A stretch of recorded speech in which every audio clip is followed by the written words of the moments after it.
There are a number of single asset companies in Nevada, and we think it makes a lot more sense for those single asset projects to be grouped together under an umbrella to make a multi-asset company with much, much higher production, which again would get that re-rating from the higher production levels. And we think Fiore is the logical home for those projects because of our technical team and the skill that we've demonstrated here putting pan into production.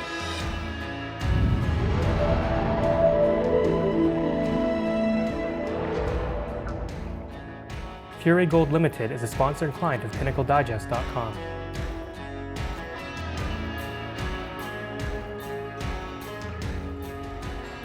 Peak gold is real. I'm talking about peak global gold production. New data suggests we will see record production either this year or next before entering a period of prolonged declines. Consider this. The world's top 5 gold miners are all forecasting annual production declines from 2017 to 2018. Barrick Gold is forecasting a 10.7% decline, while Anglo Gold is looking at a 9.8% decline, according to mining.com. This is a global issue as the world's easy-to-find, high-grade deposits are being mined out. China, the world's largest producer of gold, saw its production fall 9% in 2017.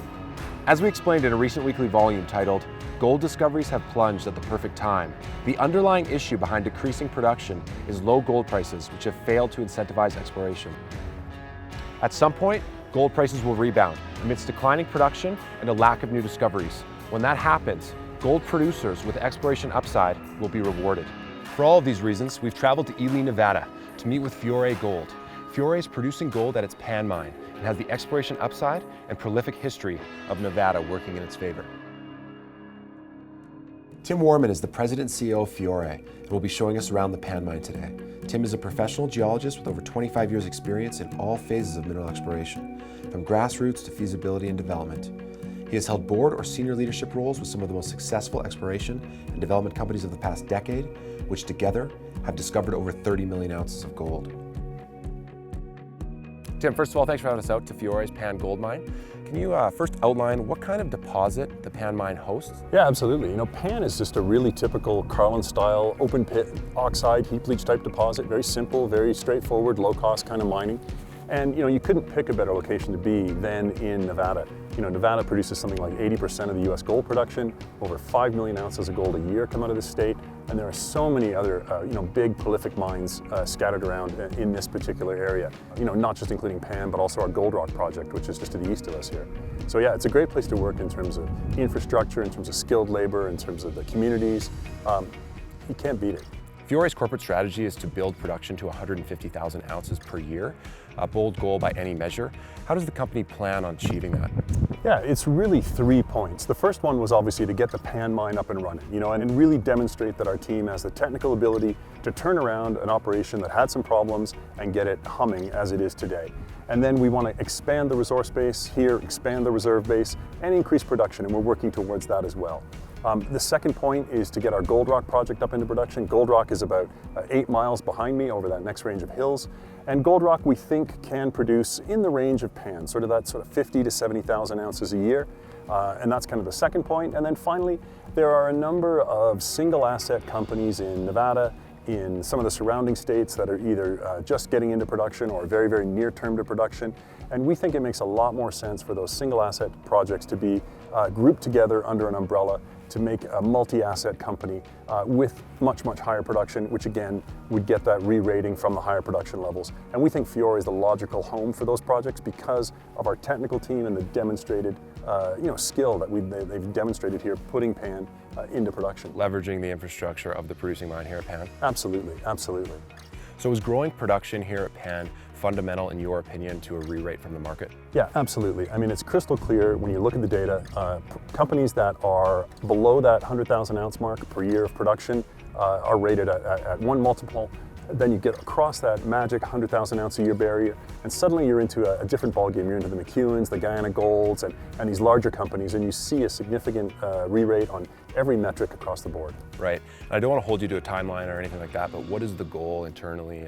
A couple years out? When is this realistic? So, some of these different points that we talked about are going to take different timelines and have different schedules. Gold Rock, for instance, that's probably at least 3-4 years away. We do have the permitting almost in hand on that, which will help us a lot.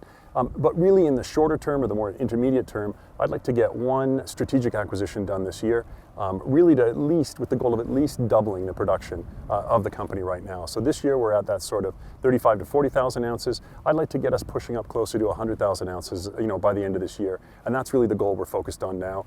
Gold Rock is a little bit longer term, but again, it'll all add together and get us to that 150,000 ounce mark.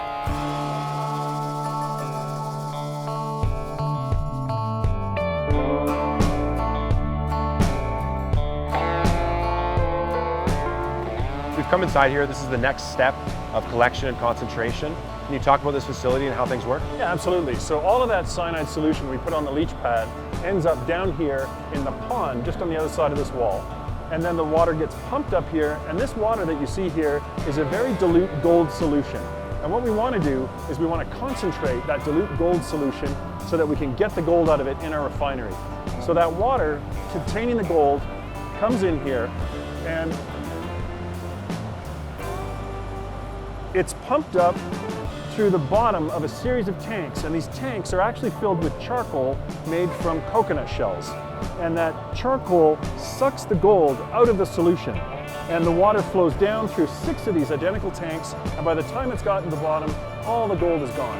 And all the gold is attached to this charcoal. And so we take this charcoal or carbon, and we then take it over to some of the equipment over here, run it through a series of processes, and that allows us to concentrate that gold solution until we can take it through the wall into the refinery where we actually pour gold. And that's what we're going to see next. Absolutely.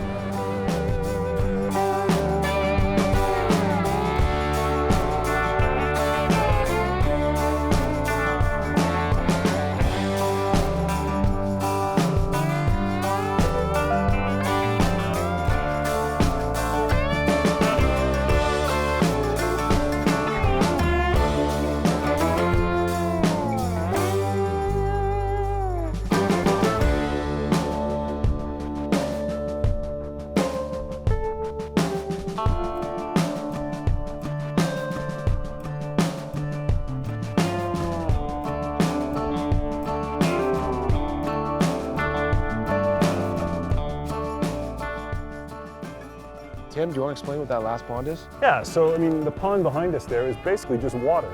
It's gone through the gold plant, the ADR plant there. The gold has been stripped out of it onto that carbon. And this water will again be recycled and sent back up to the leach pad once we've added a little bit of cyanide to it here. And really just starts the whole cycle over again. It's a big closed loop. Looking down the line, can you talk about the current resource and plans to expand the resource here at Pan? Yeah, so the current resource at Pan and measured and indicated is about 430,000 ounces, and there's about another 70-odd thousand in inferred.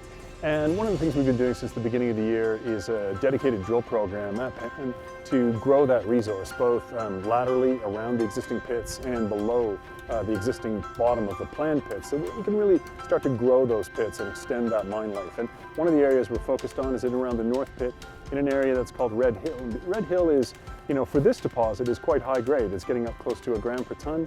And the average grade at this Pan mine is about 0.5 gram per ton.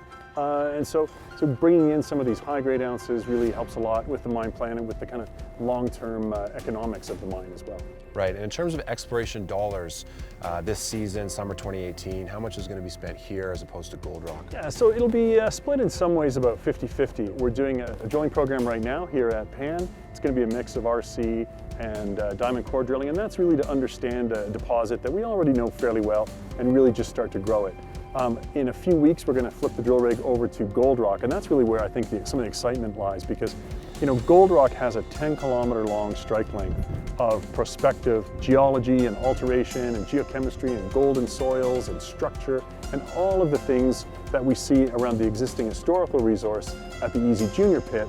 That geology just continues on in both directions, right from one end of the property to the other. And again, that type of geology is very, very similar to the geology just to the north at Kinross's Bald Mountain mine. Remember, Bald Mountain has something like 2.2 million ounces in reserves right now in a number of small pits that all feed into a central kind of processing area.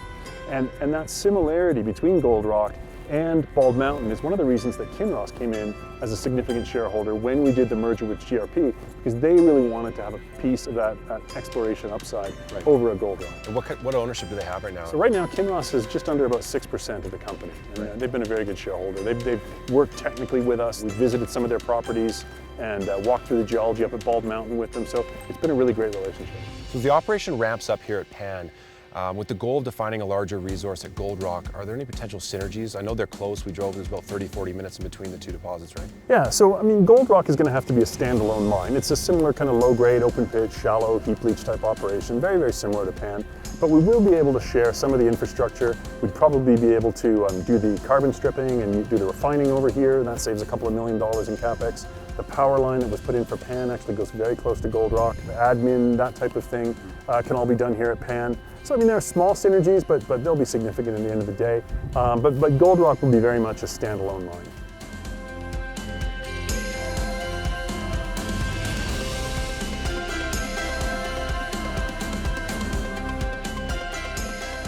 Fiore Gold is a rare junior miner, due in part to the fact it is operating a mine.